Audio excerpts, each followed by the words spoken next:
हम लोग क्या कर सकते हैं? हम लोग एक मस्जिद को सेंटर बनाना, जो एक मस्जिद के इलाके में 200 मुसलमानों के घर आएंगे, ज्यादा से ज्यादा 200 से 250 घर आएंगे। वो 200-250 घरों में अगर हमारे नौजवान वो एरिया के जाकर एक घर में बैठकर आपकी वोटर लिस्ट में नाम कितने हैं, अब आज भी आया है, अगर आपका नाम मारे तो तुम्हारे वोटर्स कितने हैं बोल के आता है, अगर कितने हैं बोल के आया, अगर उसमें नहीं है तो नाम जमाए। तो आज भी वक्त है, तमाम को, मेरे माइनॉरिटी डिपार्टमेंट से तमाम को एक लेटर भी जा रहा है, उनको अपील किया जा रहा है कि टाइम बहुत शार्ट है, जनवरी के शुरुआत तक टाइम है, दिसंबर एंड तक टाइम है, उसके अंदर आप लोग अपने हमारे नौजवानों को इत्तला देकर उनसे काम लेकर इलेक्शन की वोटर लिस्ट में नाम जमाने की कोशिश करें। रियासत कर्नाटक में इंतखाबात करीब आ रहे हैं। वोटर लिस्ट में छेड़छाड़, नामों को डिलीट करने की कोशिशें की जा रही हैं। अवाम बिलखुसूस माइनॉरिटीज होशियार, बेदार, चौकन्ना रहें। बेंगलुरु में कर्नाटक प्रदेश कांग्रेस कमेटी के अक़लियती शोबे के रियासती सदर और एमएलसी अब्दुल जब्बार ने ये बात कही। अब्दुल जब्बार ने कहा कि बेंगलुरु के शिवाजी नगर में वोटर आईडी स्कैम का पता लगने के बाद लोगों को अपने अपने वोट के सिलसिले में तवज्जो देने की जरूरत है। अब्दुल जब्बार ने अपील की कि मस्जिद कमेटियां, समाजी तंजीमें, समाजी कारकुन अपने अपने इलाकों में वोटों की अहमियत, वोटर लिस्ट में नामों की मौजूदगी, नए नामों के इंदराज के सिलसिले में लोगों की मदद और रहनुमाई करें। पेश है जुनूबी न्यूज की रिपोर्ट। हमारी पार्टी की मीटिंग हुई, एआईसीसी जनरल सेक्रेटरी साहब, हमारे पार्टी प्रेसिडेंट और हमारे सीएलपी लीडर और हमारे तमाम बेंगलुरु के एमएलएस मिलकर कल एक सुबह से शाम तक मीटिंग हुई रिगार्डिंग वोटर लिस्ट के ताल्लुक से। उन लोगों का ख्याल है कि दिसंबर तक यहाँ पे बीबीएमपी का इलेक्शन हो जाएगा। उनको इंफॉर्मेशन ऐसा है, अगर सुप्रीम कोर्ट बीबीएमपी का इलेक्शन करना बोले तो 30 तारीख के अंदर हो सकता है, इसलिए वोटर लिस्ट के ताल्लुक से मीटिंग बुलाए थे और लोगों में बेदारी के लिए भी मीटिंग हुई कल सुबह से शाम तक। एक चीज की हैरानी ये हुई कि टोटल हमारे रियासत में कल इनकी मीटिंग वो बेंगलुरु लेवल पर थी, उसका उनका जो मकसद ये था कि आने वाला इलेक्शन जो है असेंबली का इलेक्शन, बीबीएमपी इलेक्शन के ऊपर बहुत बड़ा असर पड़ने वाला है। बीबीएमपी इलेक्शन हम अगर नहीं जीते तो उसका असर दूसरी तरफ भी पड़ने वाला है, इसलिए आप लोग पूरी कोशिश कर बीबीएमपी इलेक्शन कैसे जीतना उनका स्ट्रेटेजी था। और इसके साथ साथ उनका एक फिक्र ये भी थी कि वोटर लिस्ट में हमारे नाम डिलीट कैसे हो रहे हैं, इसके पीछे क्या चीज, क्या काम कर रहा है, कौन सी ताकत काम कर रही है। कोर्ट में जाने के ताल्लुक से भी बात हुई, election commission, all India election commission को कंप्लेंट करने के ताल्लुक से भी बात हुई, स्टेट इलेक्शन कमीशन को भी मिलने की बात हुई। लेकिन वहां पे एक चीज ये फैसला हुआ कि हमारे पास क्या प्रूफ है, क्या हमारे पास ऑथेंटिक डॉक्यूमेंट है जो हम कंप्लेंट कर सकते हैं।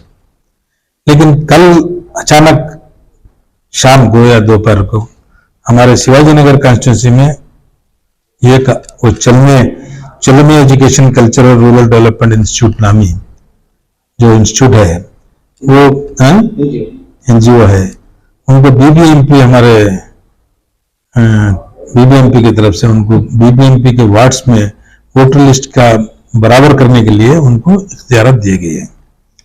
बराबर करने के बदले वो पूरी डिलीट कर लेते जा रहे हैं। एक तरफ से हमारे खास करके जिस तरीके से, क्या तरीके से डिलीट करना है वो तरीके से डिलीट कर लेते जा रहे हैं।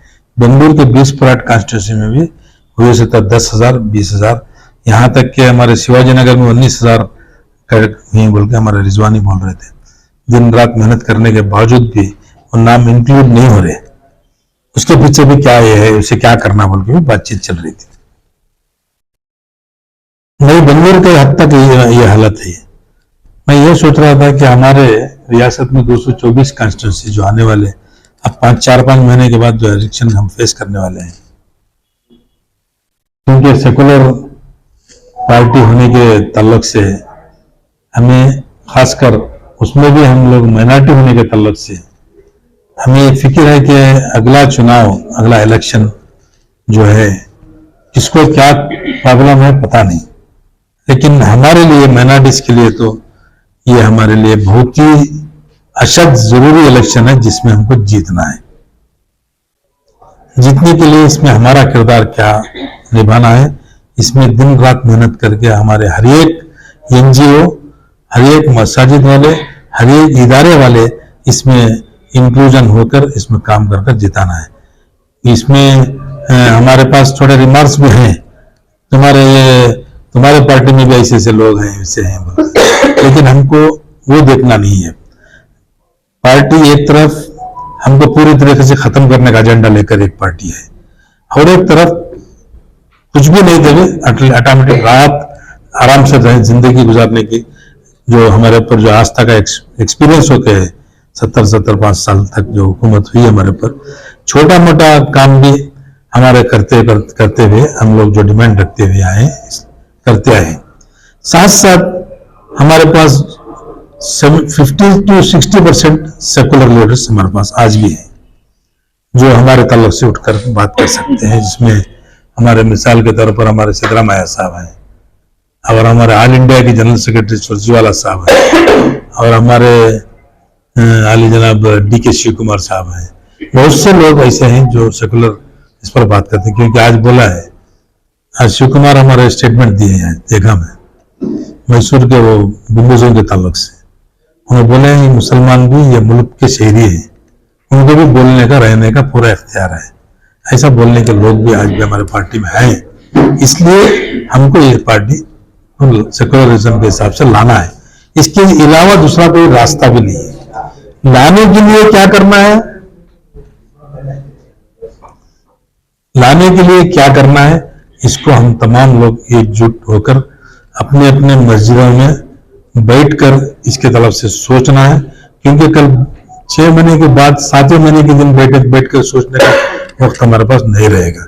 अब जो वक्त है, अब हम बैठकर इसकी तरफ सोचकर कारामद अगर हुए तो हमको कामयाबी भी मिल सकती है, क्योंकि हमारे वोट जितने परसेंटेज ज्यादा होंगे उतना सेकुलर पार्टी जीतने के चांसेस ज्यादा है। कर्नाटक में हालात भी अच्छे हैं एक हिसाब से, इस हिसाब से वो हालात अच्छे रहने की वजह से जिनसे नुकसान हो सकता है वो देखकर वो लोग हमारे नाम काट रहे हैं। हमें भी उतने लोग उतने दीवाने भी नहीं है ना, हमको भी कुछ ना कुछ मेहनत करना है, हमको भी कुछ ना कुछ इसकी तरफ बढ़ चढ़कर हिस्सा लेकर जो नाम जा रहे हैं उसको जमाने की कोशिश करना है। कैसे क्या तरीका आपने, ये तो आपने बेंगलुरु में एनजीओ के ताल्लुक से बताया, ये जो एनजीओ को इख्तियार दिए गए थे, जो सर्वे कर रहे थे लोग, इस कदम को आप कैसे देते हैं? कानूनी एतबार से ये कैसा है और हुकूमत ऐसा कर सकती है? कानूनी एतबार से उनका जो है उनका आप अगर पूछे तो उनको यही बोलेंगे, और हम पूछ के भी आए हैं ऑलरेडी। हम लोग उनको लोग जिनके नाम चुके हैं उनका जमाने के लिए हम लोग भेजे हैं, वो लोग ऐसा बोलते हैं, लेकिन उसका गलत इस्तेमाल किए बोल के अखबार में भी है ऐसा ही, जो करना था उसका उल्टा किए हैं बोल के अखबार में, और उनका इंटेंशन भी तुमको मालूम है। अब वो हमारा अशोक नारायण का एनजीओ है बोल के मुझे इत्तला मिली हमारे लोगों को, बेंगलुरु BBMP का जो है अंडर CM कंट्रोल में इंचार्ज है चीफ मिनिस्टर, इसलिए चीफ मिनिस्टर के ताल्लुक से कंप्लेंट भी की है आज हमारे पार्टी वाले जाकर इलेक्शन कमीशन को। इख्तियार CM के हाथ में है। ये हुकूमत का चीफ मिनिस्टर, ये हुकूमत का एजुकेशन मिनिस्टर ये काम करवाने के लिए आगे रहते हैं बोले तो हम लोग भी कुछ ना कुछ सोचकर अच्छा काम करने के, बचने के लिए हम लोगों को क्या करना है, आगे जीतने के लिए क्या करना है, इसकी तरफ भी हम लोगों को ख्याल करना है, क्योंकि हालात हमारे हाथ से निकल जाने के बाद सोचने की आदत बंद करना, इसके बाद होने के पहले क्या कर सकते हैं उसके तलब से काम करना। जफर साहब, ये जो आपने बताया कि ये वोटर एनरोलमेंट में जो है मुसलमानों के निकाले जा रहे हैं, ये तो एक तवील अरसे से जो है सुनने में आ रहा है, और ये हो भी सकता है कि ऐसा है। तो नसीर अहमद साहब ने भी इस ताल्लुक से बताया था, तो क्या मंसूबा है कि जिन लोगों को निकाले गए हैं उनको दोबारा एनरोल किया जाए? क्या कोई आपने प्लान बनाए हैं पूरे रियासती सतह पर? यही तो अपील हम तरफ, हर तरफ भी, हमारे तरफ, हमारे पार्टी के हिसाब से भी हम लोग तमाम एमएलए से अपील भी कर रहे हैं। तमाम को, मेरे माइनॉरिटी डिपार्टमेंट से तमाम को एक लेटर भी जा रहा है, उनको अपील किया जा रहा है कि टाइम बहुत शार्ट है, जनवरी के शुरुआत तक टाइम है, दिसंबर एंड तक टाइम है, उसके अंदर आप लोग अपने हमारे नौजवानों को इत्तला देकर उनसे काम लेकर इलेक्शन की वोटर लिस्ट में नाम जमाने की कोशिश करें, क्योंकि जो काम एमएलए जो एस्पिरेंट कर सकते हैं कोई दूसरा घर से होता नहीं। उसके साथ साथ अब हमारे ताल्लुक से आ रहा हूँ, हम लोग क्या कर सकते हैं? हम लोग एक मस्जिद को सेंटर बनाना, जो एक मस्जिद के इलाके में 200 मुसलमानों के घर आएंगे, ज्यादा से ज्यादा 200 से 250 घर आएंगे। वो 200-250 घरों में अगर हमारे नौजवान वो एरिया के जाकर एक घर में बैठकर आपकी वोटर लिस्ट में नाम कितने हैं, अब आज भी आया है, अगर आपका नाम मारे तो तुम्हारे वोटर्स कितने हैं बोल के आता है, अगर कितने हैं बोल के आया, अगर उसमें नहीं है तो नाम जमाए।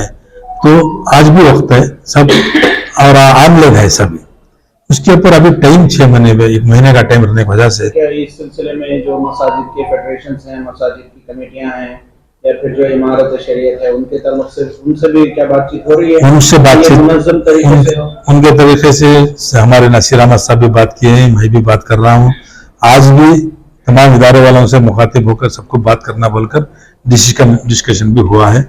मैं तुम्हारे थ्रू से मैं मेरी कौम के हर एक फर्द से मुअद्दिबाना गुजारिश करता हूँ कि हालात आगे आने वाले दिन जो है हमारे लिए बहुत बुरे हैं। मेहरबानी से आप लोग बेदारी की थोड़ी मिसाल देकर थोड़ा वक्त कौम के वास्ते निकाल कर जो आने वाला हमारे बला है हमारे ऊपर, उसको टालने की कोशिश करें। ये आप ही लोग कर सकते हैं, कोई और नहीं कर सकता।